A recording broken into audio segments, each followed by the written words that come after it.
Oh, hello. Hello. Oh, should we start our own choir? I think we're good. What do you know think? What? It's funny that we're talking about Real Housewives of Salt Lake City because I feel like when you walk into Salt Lake City, when you get into the mountains and the sky, I feel like, I feel like there are choirs that singing. music in the background, that choir type music, like chamber music. So I feel like we just impromptu did that. But Kristen, maybe we have a career in being like angel singers for backgrounds for Bravo shows that take place in Salt Lake City, like the new one that's coming out. Why not? Oh, the real estate one. SLC. I'm watching that for sure. I'm watching that. Heck yeah. I'm watching that. Oh, yeah. But shall we? Let's get into Real Housewives Slick. Yes. Salt Lake City. Yep. So I said, what about breakfast at Tiffany's? Mary Crosby. Mary. She did a breakfast at Tiffany's themed brunch. Can I just say something though? Mm-hmm. Mary looked not like Audrey Hepburn. Mary, not quite. Mary looked like the Addams Family, more like Morticia Addams. Like, what was happening with that outfit? Wait, was it black? I don't even remember. Black, but it was like, it almost looked like the lining of a coffin. Like, it reminded me of like Lily Munster. I was like, she's trying to be Audrey Hepburn. And I have to say, you know who pulled off the best Audrey Hepburn? Oh, I thought Bronwyn did. Bronwyn. She had the perfect bangs. She did. She had the right bangs. You know who didn't have the right bangs? Meredith. What? Oh, Meredith. God, that was so Meredith, bad. did you throw like it looked like an octopus met a grease, like she just had a vigorous workout and she sweat to death and she went, she moved the bangs apart and they were just like all clumped. Like what in God's name happened there? I don't know what she was thinking. Did she get them at the 99-cent store? I mean, I don't even think she paid 99 cents. I think she either had like a furry animal at home that she just cut some fur off of and glued it to her head. Like, no. Oh my, Meredith. Oh, Meredith. Oh, Meredith. And then I think she always looks so good. So I was like, what the hell is she doing? Well, listen, we're going to get to talking about that. But I do want to sort of stick in some semblance of order and talk about, we need to talk about the crossover episode. Okay. It's not a crossover episode, but we start out at Kimo Sabe. I noticed it too. Did you? Yes, I did. But here's the thing. Well, we have to. There's a Kimo Sabe. I looked it up because I'm like, I have to look this up. There's one in Utah and there's one in Aspen. The Beverly Hill gals were at the one in Aspen. Well, this is what confused me. So, listeners, if you don't know what Chris and I are talking about, Kyle and the Beverly Hills gals were in Aspen at Kyle's house, and they went to Kimo Sabe and got their hats. And remember, that was their whole drama with Kathy Hilton because she had a tequila, and they were drinking 818 tequila, which is Kendall Jenner's tequila. Yeah, and Kathy was like, Kyle. That's what started the whole drama. Which led to Kathy's Lisa breakdown. And So it all went down and started at Kimo Sabe. So I love that. Who was out there? Because I love that when they got to Kimo Sabe, who came and thought she was going for sushi? That was my favorite. Well, it was Lisa and Heather, right? You're talking about from Beverly Hills? No, now I'm talking about Salt Lake City. So Lisa and Heather were going there, but one of them walks in and says, "Oh, Kimo Sabe." I think it was Lisa. I thought we were going for sushi. I was like, "Oh boy!" It's so cool because you walk in and it's shopping and it's all the cowboy gear, and then behind there's a bar, right? Like and you're shopping, and then they went into that like separate room. Yeah, and they like burn the hats. They did a whole thing. On Beverly Hills.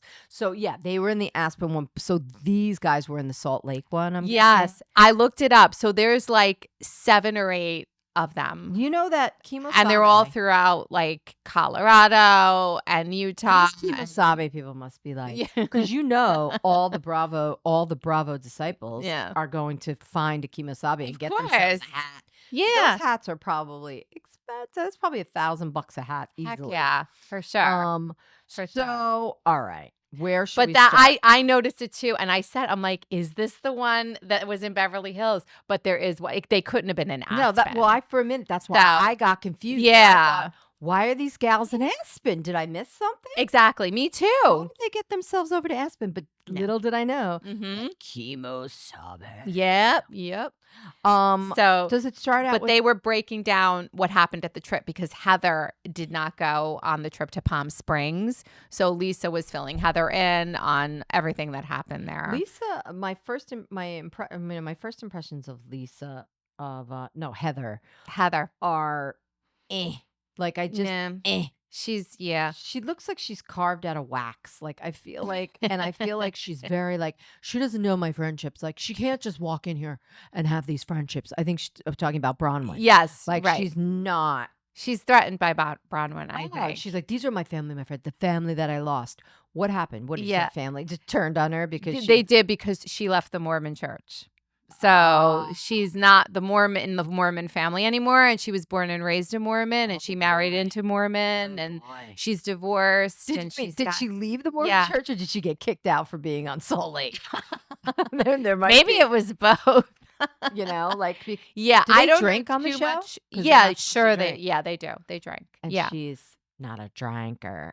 Heather is definitely she's a booze bag. Oh yeah, that's another reason why she's not in the Mormon church. So it's like she's very rebellious. I guess Heather's very rebellious. I feel like Heather's a little long in the tooth, meaning like she's a lot older than she looks. Yeah. Well, here's the thing too with Heather, and we haven't been watching it previously, right? Although I did see some of season 1, but I kind of know Heather. She's one of the more standouts on the show, and she's an OG of the show. She's an OG of the SLC. SLC. She did lose a ton of weight, so she's on Ozempic, or I think she's so she looks incredible.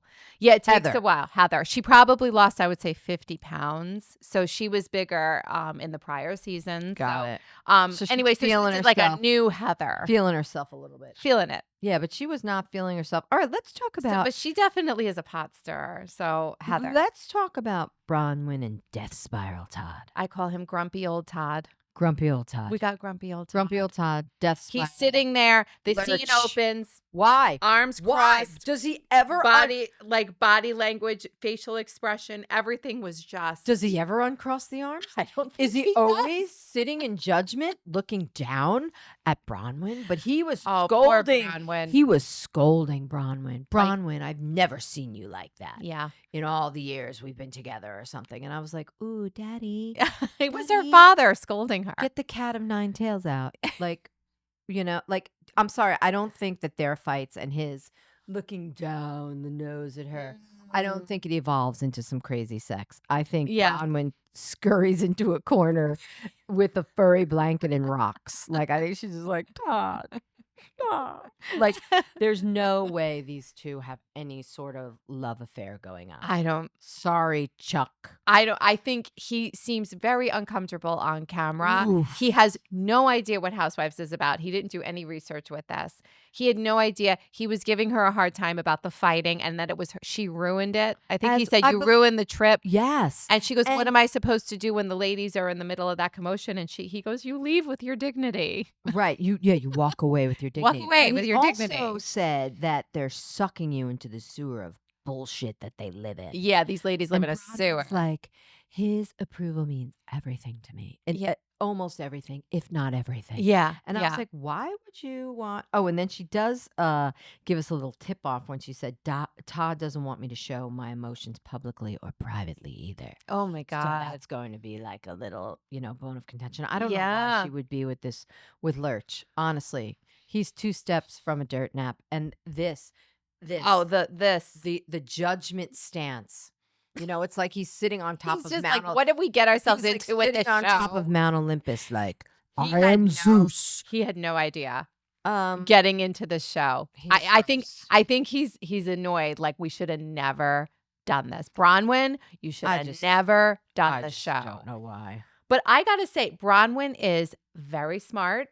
She's good on the show. She brings wealth into the show. She does. And she's got all the goods. I gotta say, so she came in for a newbie. She is great.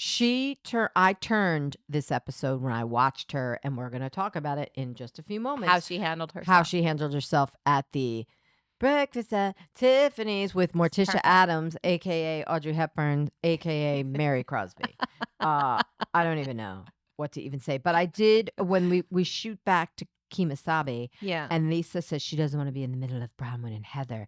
And Heather, I like when Heather was like, look, we're foxhole friends. She needs to know that. Like, what kind of war are we talking about here, Heather? The war of a Kimo Sabe hat, who's getting the white hat with the fur over who's getting the cowboy hat with the buckle. Like, we're not in a foxhole. Yeah. Exactly. But I get what she was saying. But it's a little tone deaf, I would say, with everything going on in the world.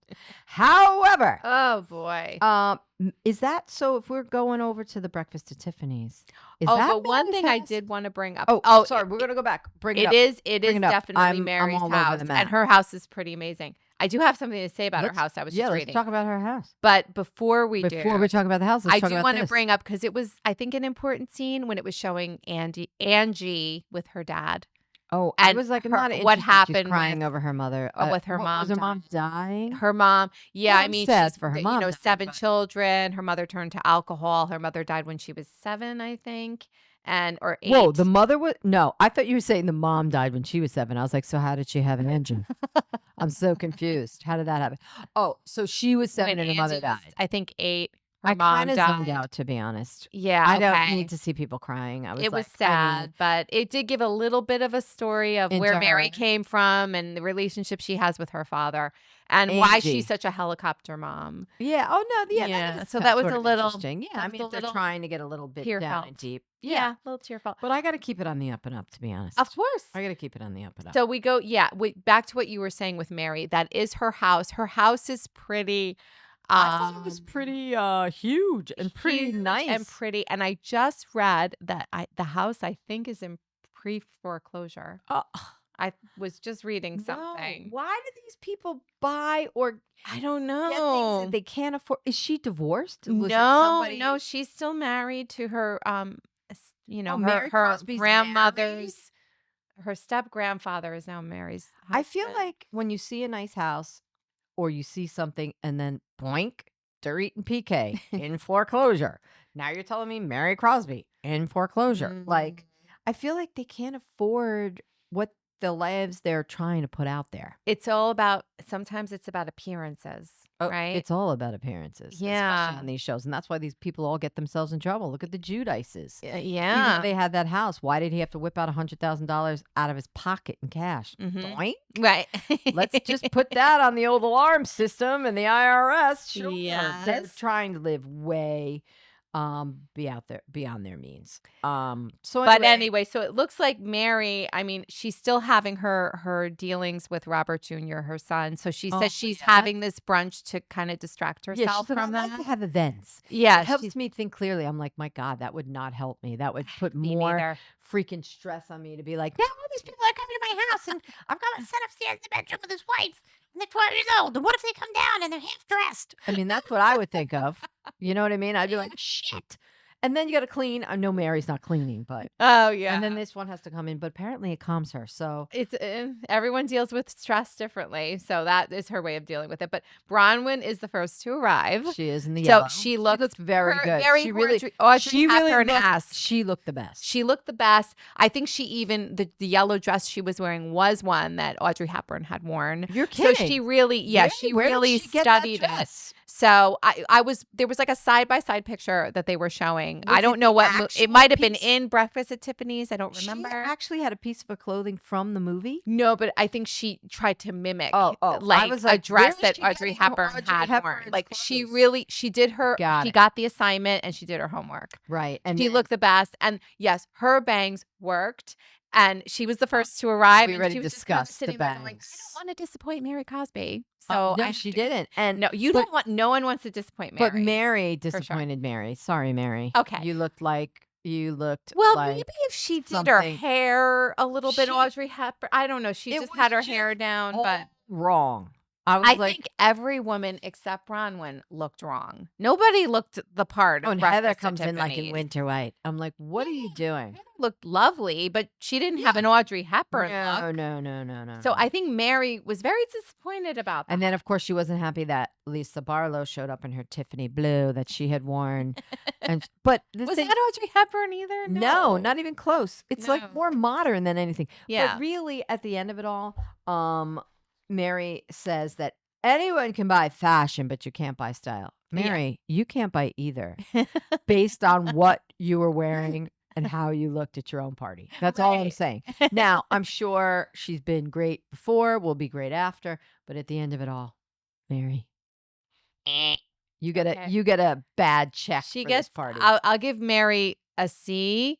I'll give all the other ladies a D, and but Bronwyn gets an A, and I give Meredith. Now Meredith, she tried to look like it was Audrey just the Hepburn. bangs that her killed her. Dress looked gorgeous. It was the bangs. So Meredith gets a C. It was her ass. She would have had an A if it wasn't for the bangs. Yeah, the bangs were rough. They were rough. I just couldn't stop staring at them. Wait, and then of course when they're sitting at the table. Wait, the funniest part of the whole thing, and just shows you that. Dum lollipops. I mean, the whole thing where Angie thinks that Abe Lincoln had his own Versace plate. What was that all about? I was like, what? Oh my God. I couldn't believe she said that. They were like, we don't need to Google this. They were like, we don't need to Google it. They're 100 years apart. Was not around when Abe Lincoln was walking the earth. No. Okay. Oh my God. But I was like, wow. And she was kind of like, will you Google it? And she's like, we don't need to Google this. No. Like, no. No. So I just thought that was so funny that they thought he had his own Versace plate. And I was like, oh my God. That was crazy. Oh my God. That was crazy. But then it looks like Heather tries to stir the pot. Throwing some shade. She's throwing some shade about thanking Mary for inviting everyone, unlike what happened at Palm Springs. Being inclusive. Which she was not being, but yes. It was okay. But it definitely started. Oh, and then we have Brittany arriving. I know. I didn't know who Brittany was. Now I know. She's the Osmond. She's the Osmond. Fill me in on that. I'm like, who the hell is this Brittany? Brittany is I think she's trying to be a full-time housewife, but she is a friend of. You know who she reminds me of? She has Alexis Bellino vibes to me. Maybe that's a good one. Yeah, just like, what about me? But what about me? She stood up. Yeah, what about me? What about she just rambled off as soon as she came in. What about you, rambling Brittany? Yeah. What about you? Yeah. I don't know. Yeah. So there was this weird thing that Angie rolled into her like church party at Brittany's house with wine, and she was a little offended because she brought wine to her house. I'm like, why are you offended? I mean, I guess maybe that is offensive if you're a Mormon. Yeah. Because you're not supposed to drink. Or she's like, or did she out you for being a drinker by bringing it to that? I think that was it more. I thought that was hilarious. Clearly you see that Brittany does drink. And you've seen her drink in other scenes. So she's always got a glass of wine in her hand. So it was kind of like, well, you're always drinking wine. I just thought I'd bring you a wine. But she didn't want to show to her church people. Right. We're probably like, who? They're all clutching their pearls. Yeah. Clutching their Diet Cokes. Like, how could you? But I feel like Mom Talk and Secret Lives of Mormon Wives has prepared me a little bit for this. Yes. Now I know we kind of understand the background, the ins and outs. Yeah. So how about them apples? But yeah, she kind of she sounds a little ridiculous. Well, Brittany said it's actually culturally awkward that she drinks and she does go to church every Sunday. Well, then Brittany, you need to reevaluate. You need to do. Well, also, it goes to Mary saying that. Now, this really threw me for a loop. I was like, this comes out of left field. So Jared Osmond has slipped into Mary's DMs. Oh. Did you see Mary mention that in her confessional? And then they showed it. Anything. I'm like, where is this I know. coming And from? by the way, he's a big flirt. That's a pretty big piece of information. Heck yeah. So I wonder if that's going to come up more. I would think it would, right? Because isn't that her boyfriend? Yeah, this is Brittany's. Well, he's like her part-time boyfriend. They're always breaking up and making up. Friends with benefits. But the other thing that makes it more interesting is that in like the very first episode of this season, Brittany comes onto the scene. She's brand new. She is a friend of Heather's. That's how Heather brought her into the show. Mary did not like her at all. Didn't like who? Brittany? Brittany. Yeah. Didn't like her at all. She made Brittany at all. Well, if you noticed in this scene, Brittany said to Mary, I really want to thank you for inviting me. And she's like, well, I wanted to invite you to let you know I'm not poor. The reason why Mary said that, you clip back, was that, Brittany saying, I grew up poor too. And Mary's like, I never said I was poor. Like, I never said that. But maybe that was like a turn off. Maybe you're slightly poor now because your house is in pre-foreclosure. Short sale. I only know that for all these Bravo reality shows. It's happening way too much. So let's get into Heather and Bronwyn. Okay, so why don't you have a really good? Why don't you have a prenup? What business is it of yours, Heather? Exactly.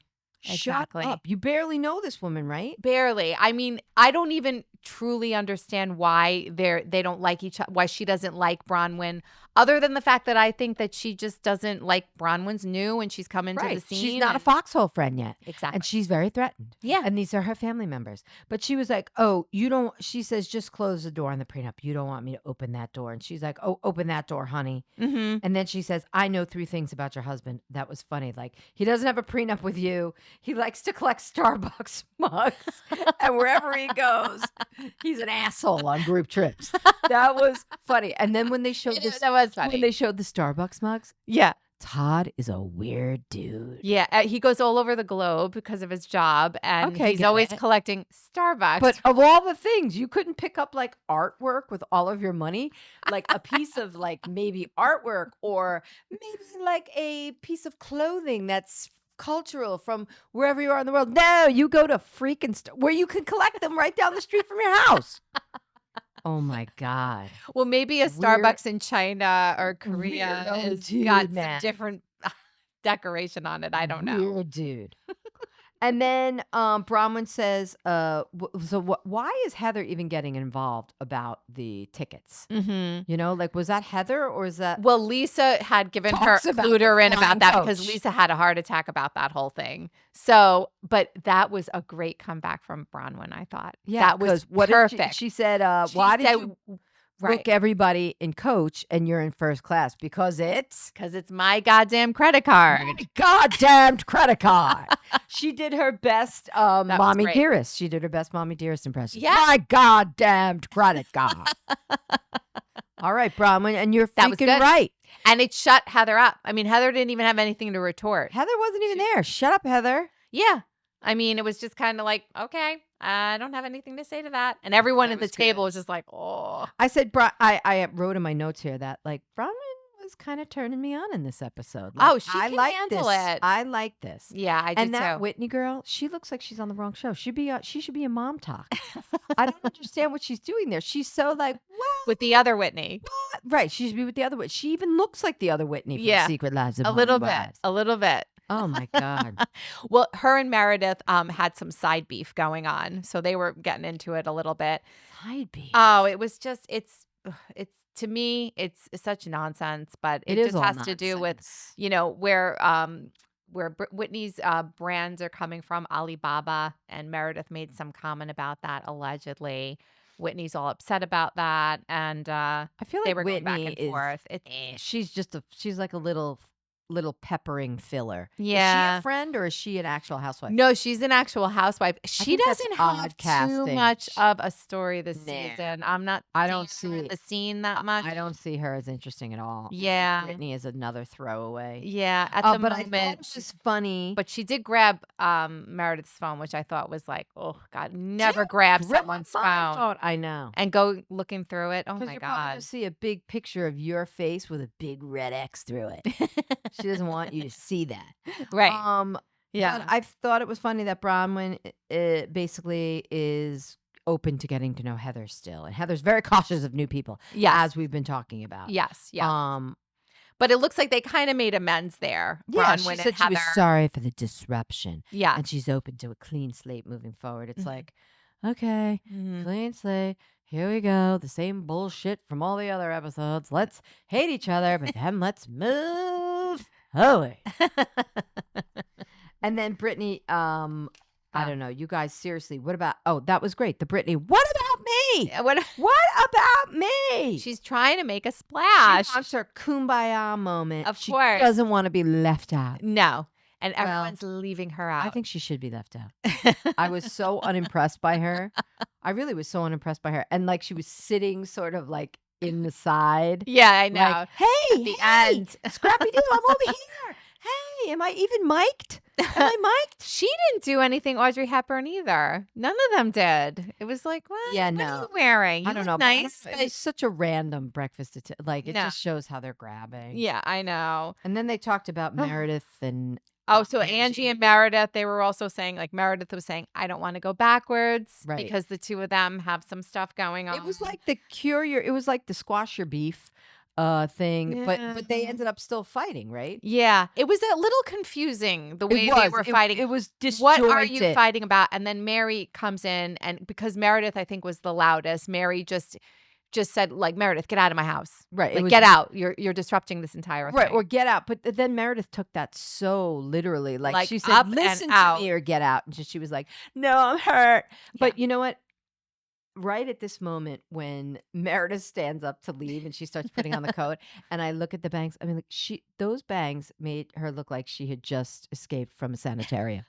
Like she looked like she just came out of a mental institution. Like I was like, that's what my hair would look like if I was getting electric shock treatments in a sanitarium. I feel like that's what your bangs would look like. Yeah. Yeah, exactly. So I don't know. It was she looked like a crazy person. Maybe that's why Mary kicked her out. But Mary did say, I wanted breakfast at Tiffany's, not the Flintstone. Oh, that was great. So maybe that was like her. Maybe she really did. She's like, I just didn't like the way you looked. Right. Like, sorry. Bye-bye. But meanwhile, she did look like the Flintstones. Oh, no one looked worse than Mary. I think it's because it was her big pearls. Her pearls were chunky. Remember? Yeah. Wilma had the chunky pearls. Okay. Yes. Probably, but I don't know. I think I think it was very disjointed. There was a lot of arguing. There was a lot of fake making up. And then there's Heather storming out. Yeah, exactly. Over Meredith. nothing. Sorry, Meredith. Yeah. Over nothing. Over just nothing. Like, get out. I'm very hurt. I know. I love you, but I'm hurt. I love you, but I'm hurt. What? Why are you hurt? These women make me laugh. They just have all to. of them. You know, the but I producers think that's why this show is good. There's just they're all like connected together, but there's like all this inner fighting going on. I think the producers are like, look, if anything, even you remotely hear something that's going to get you mad, you just take it to the nth degree. You put on your fur. Yeah. You walk the F out the door. You walk out the door. Ooh, I take the mic. So I think that wraps us up for SLC. Yep. Slickeroni. Yep. Can't wait for the next one. Next week. Mm-hmm. All right. Well, Salt Lake. Salt Lake, good job. We're out. We are out. We will be back with another segment shortly. See you soon. Bye-bye. Thanks for listening. Bye-bye. Bye, Salt Lake.